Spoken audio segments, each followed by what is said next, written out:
एक बल्ब है, उस बल्ब को अगर कमरे में यहाँ पे लटकाया जाए टेबल के पास तो वो केवल टेबल पे ही रोशनी देगा।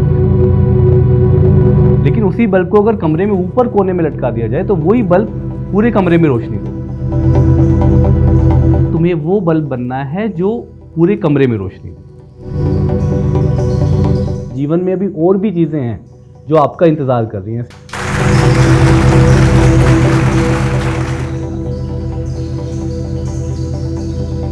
किसी को शिद्दत से चाहो तो पूरी कायनात उसे आपसे मिलवाने में लग जाती है।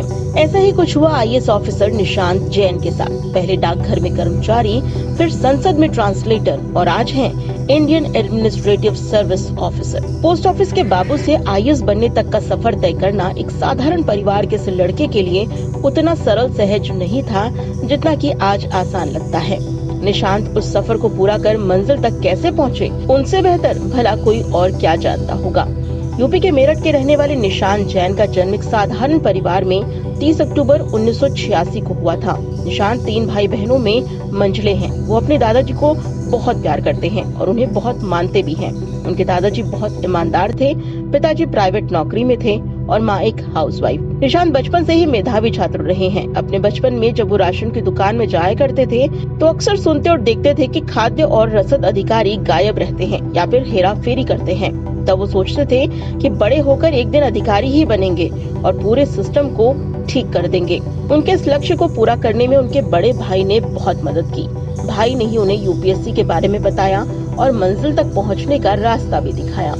पढ़ाई और नौकरी निशांत के जीवन में समानांतर चली। 10वीं से लेकर पोस्ट ग्रेजुएशन तक ही नहीं बल्कि नौकरी के साथ भी उन्होंने अपनी पढ़ाई को जारी रखा।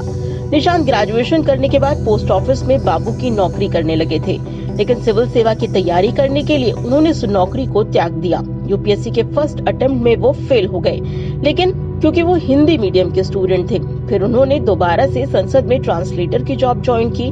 नौकरी के साथ साथ वो फिर से एग्जाम देने की तैयारी भी करते रहे और क्योंकि हिंदी मीडियम से पढ़े थे तो इसे कमजोरी नहीं अपनी ढाल बनाया और दूसरे प्रयास में हिंदी साहित्य विषय के साथ निशांत ने 2014 में यूपीएससी की परीक्षा पास कर दी। हिंदी मीडियम में फर्स्ट रैंक और पूरे देश में 13वीं रैंक हासिल की। निशांत आज एक सफल प्रशासनिक अधिकारी ही नहीं बल्कि एक अच्छे लेखक भी हैं। यूपीएससी में सिलेक्शन के बाद वो किताबें भी लिखने लगे। उनकी किताबों की खास तौर पर हिंदी मीडियम के छात्रों में काफी डिमांड रहती है। सिविल सर्विसेज की तैयारी के लिए उनकी लिखी किताबें स्टूडेंट्स के लिए बहुत काम आती हैं। मुझे बनना है यूपीएससी टॉपर और रुक जाना नहीं नाम की उनकी लिखी किताबें एग्जाम्स की तैयारी करने वाले स्टूडेंट्स के लिए प्रेरक साबित हुई हैं। इन्हीं किताबों की वजह से निशांत एक आईएएस अधिकारी के साथ साथ एक राइटर और मोटिवेटर के रूप में भी पहचाने जाने लगे हैं। निशांत मौजूदा समय में राजस्थान के जालौर के युवा कलेक्टर हैं। इससे पहले साल 2018 में माउंट आबू सिरोही में उपखंड अधिकारी और राजस्थान पर्यटन विभाग में डायरेक्टर रह चुके हैं। इस पद पर रहते हुए उन्होंने राजस्थान दिवस पर एक जागरूकता कार्यक्रम किया। अपने बेहतरीन काम को लेकर खासी चर्चाओं में रहे, जिसके लिए उनकी जमकर तारीफ हुई और पूरे राजस्थान में उनकी वाहवाही हुई।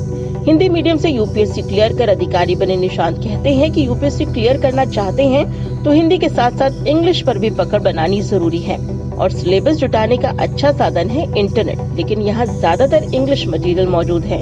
इसीलिए जरूरी है कि हिंदी भी कड़क हो और अंग्रेजी भी दमदार। वो कहते हैं मेहनत में भाषा को बैरियर न बनने दें। अच्छी रणनीति लगन से आप किसी भी भाषा में एग्जाम क्लियर कर सकते हैं।